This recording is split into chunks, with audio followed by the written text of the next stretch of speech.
Paginya, Sokon terbangun di rumahnya dengan tangan yang telah terobati. Membuatnya tersenyum karena ia ingat betul bagaimana Hyomin mengobatinya semalam. Namun tiba-tiba Yona datang membawa si Panjul sambil menjelaskan kalau ia rela memberikan hak asuh Panjul kepada Sokon, tapi dengan syarat Sokon harus menemukan pendamping yang dapat menjaga dan menyayangi si Panjul. Di lain sisi, wanita dipanggil Jamila ini adalah pemilik biro jodoh terkenal yang telah menyatukan banyak jomblo di Korea. Padahal hubungan cintanya sendiri tak baik-baik saja, karena faktanya ia dan pria dipanggil Samsul ini hanyalah nikah secara formalitas dengan anak yang tercipta melalui proses bayi tabung. Intinya mereka menjalin rumah tangga tanpa cinta, bahkan gak boleh mencampuri urusan cinta masing-masing. Ya, hubungan yang cukup rumit di mana malamnya Jamila diantar oleh cintanya dan Samsul gak bisa apa-apa, meskipun sebenarnya itu membuatnya cemburu. Tapi karena sudah gak tahan dengan semua itu, ia pun akhirnya mengungkapkan perasaannya, meminta Jamila menjalani rumah tangga yang normal saja. Namun, ya, bagi Jamila, pernikahan yang dibangun atas dasar cinta hanya akan membuat mereka menderita karena bisa saja terjadi perceraian akibat dampak dari cinta itu sendiri, dan yang jadi korban adalah anak mereka. Alhasil, Samsul yang gak tahan dengan kehidupan seperti itu akhirnya mengajukan cerai. Besoknya, Jamila pun konsultasi ke Yulim, membuat Hyomin bingung plus pusing dengan hubungan yang aneh itu. Di saat yang sama, Sokon yang kepikiran dengan si Panjul mencoba mendaftar ke biro jodoh, gak peduli pasangannya siapa, yang penting ia bisa mendapatkan hak asuh si Panjul. Sementara Jamila yang tahu kalau Hyomin masih jomblo memberikan voucher biro jodoh gratis biar Hyomin lebih cepat menemukan cintanya. Nah, mendengar kasus itu mereka tentu bingung juga, utamanya si Udin. Ada ya orang minta cerai karena mencintai istrinya, padahal menurutnya nih pernikahan adalah bentuk tertinggi dari perasaan cinta. Berbeda dengan Sokon yang senyum-senyum sejak tadi karena tingkah Udin Wati menyadarkannya kalau mereka tuh udah resmi pacaran. Tapi ngomong-ngomong soal kasus unik itu, Hyomin dan Wati pun setuju untuk menanganinya. Singkatnya, Wati menemui teman yang baru saja dibantu dalam kasus perceraian. Namun tak disangka temannya itu adalah teman kakaknya si Udin. Alhasil, tahu kalau Wati rekan kerjanya si Udin, sang kakak pun mulai banyak tanya, mulai dari pacar si Udin sampai kriteria yang cocok. Dan itu membuat Wati hanya bisa terdiam. Ya, Wati tentu sadar diri dengan kondisinya kalau ia gak bisa memberikan yang terbaik kepada Udin yang lebih muda 10 tahun darinya. Dan karena itu, Wati pun lagi-lagi menghindari si Udin. Namun sadar akan hal itu, Udin pun segera mencari tahu, lalu segera meyakinkan Wati. Pokoknya ia ingin Wati tahu kalau ia gak peduli dengan semua itu selain perasaan cinta mereka. Singkatnya, kasus membagongkan itu pun dimulai di mana Song Chan sebagai pengacara si Samsul mulai membacakan gugatan perceraian, sehingga Hyomin pun segera membela. Tapi kenyataannya mereka malah bertengkar, layaknya sepasang mantan yang saling menyalahkan. Ya, agak lain kasus satu ini. Samsul minta cerai karena cinta, sedangkan Jamila menolak cerai karena tidak cinta, membuat hakim yang pusing menunda sidang sementara. Nah, saat ingin pulang, Song Chan malah membujuk Hyomin untuk balikan. Jujur, kalau ia sudah ngedate dengan 100 wanita, tapi nggak ada yang membuatnya jatuh cinta selain Hyomin. Namun Hyomin tetap menolak karena ia nggak bisa mencintai manusia tidak setia seperti Song Chan yang hanya mementingkan riwayat genetik daripada cinta itu sendiri. Di mana Sokon yang mendengar itu tersenyum senang. Singkatnya, mereka yang menunggu Tuan Lee kebingungan karena yang bersangkutan belum juga datang. Untungnya, asisten Tuan Lee nelpon. Ya, Gisung yang takut kena denda mengatur pertemuan antara wakil Optalin dengan Tuan Lee, bersedia membayar 20 miliar asalkan Tuan Lee memberi kode akses serta tidak mempermasalahkan kasus itu lagi. Masalahnya, jika tak setuju, karyawan Hin Corporation akan jadi pengangguran semua. Makanya, Tuan Lee mau tak mau harus setuju. Namun, ya, asisten dan karyawannya tiba-tiba nerobos masuk untuk membatalkan perjanjian itu. Toh disetujui pun mereka akan tetap jadi pengangguran karena yang dibutuhkan Optalin hanyalah teknologi mereka. Alhasil, wakil Optalin ini menyalahkan Gisung yang tidak becus. Namun, 그러지 마시고 다 같이 살 길을 동행해보죠. ya, sejak awal tujuan Nayeon dan Sokon untuk memberikan jalan terbaik kepada semuanya, di mana Sokon menjelaskan ke Optalin kalau Optalin pasti akan menang dalam gugatan, tapi itu nggak ada gunanya. Toh Gisung sebagai wakil Bluestone nggak akan mampu membayar 200 miliar tersebut, dan ujung-ujungnya yang rugi adalah Optalin sendiri.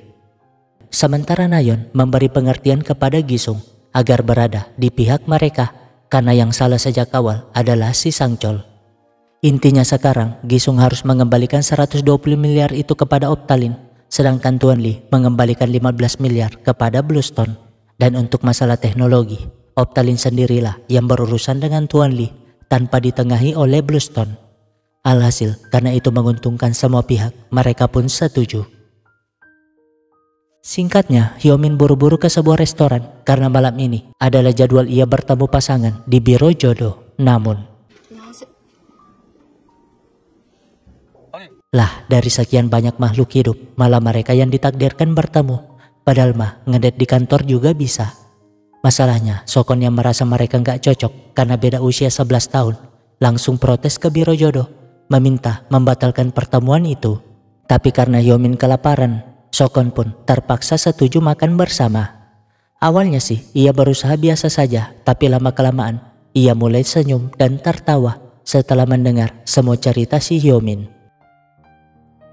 Nah, mendengar kedekatan Hyomin dan bosnya, mereka tentu setuju. Toh, jika terjadi apa-apa, mereka tetap ada di posisinya sebagai prioritas kedua. 이제 받아들여. 뭘?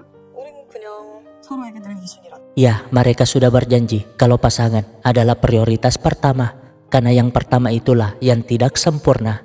Dan itu tidak masalah, karena mereka sebagai sahabat yang berada di prioritas kedua akan selalu di posisinya untuk saling menjaga satu langkah di belakang.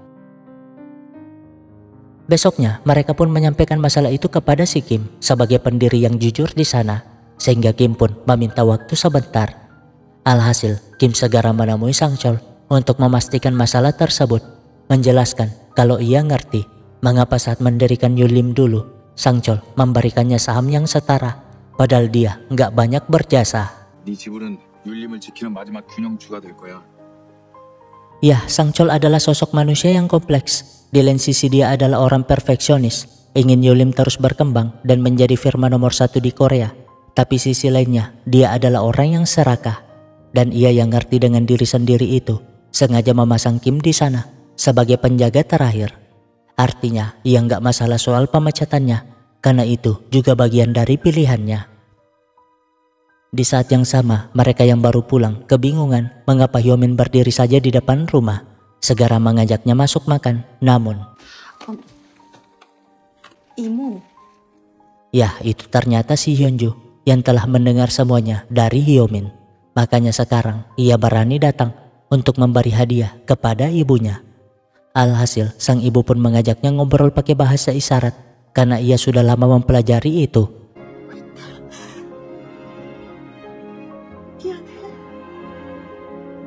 Dengan begitu, cinta mereka sebagai ibu dan anak pun akhirnya kembali, meskipun dengan hubungan berbeda. Singkatnya, Sangchol yang gak masalah dengan pemecatannya berpesan kepada Nayeon dan Sokon untuk menjaga Yulim dengan baik. Setelahnya, Sokon pun menghadiri sidang putusan, di mana hakim memutuskan setuju dengan perceraian tersebut. Alasannya, karena pernikahan tanpa dasar cinta sama saja dengan bohong. Ya, sebagai hakim yang sudah ratusan kali menangani kasus cinta, sang hakim menjelaskan kalau cinta itu tidak sempurna dan pernikahanlah yang jadi proses untuk menanggung ketidaksempurnaan itu. Prosesnya mungkin sulit, mungkin juga gagal, tapi jika tak ada cinta sejak awal, sama saja dengan menjalani pernikahan yang hampa, membuat mereka semua terdiam. Karena meskipun sudah berpengalaman, tapi nggak ada satupun dari mereka, bahkan kita semua, yang mengerti 100% tentang cinta. Dimana saat sidangnya selesai, mereka malah semakin dekat. Toh Samsul menggugat cerai karena ingin memulai kisah cintanya dari awal. Nah, di saat hidup lagi pusing-pusingnya, si Udin malah ingin menantang kerasnya dunia dengan melamar Wati. Lihat aja tuh wajahnya yang macam orang nahan berak. Dimana saat Wati muncul di hadapannya, Ia pun dengan gugup gemetar membacakan ikrar cinta yang sudah dibuatnya selama 7 hari 7 malam. Namun, 너무 그럴싸한 말들만 적어놔서 ya belajar dari kasus sebelumnya, Udin tersadar bahwa cinta itu tidak sempurna dan dirinya juga belum ngerti arti cinta sebenarnya. Jadi, ia ingin melamar Wati untuk mengajaknya menjalani proses cinta itu sendiri, bagaimanapun sulit dan senangnya, hingga akhir hidup mereka.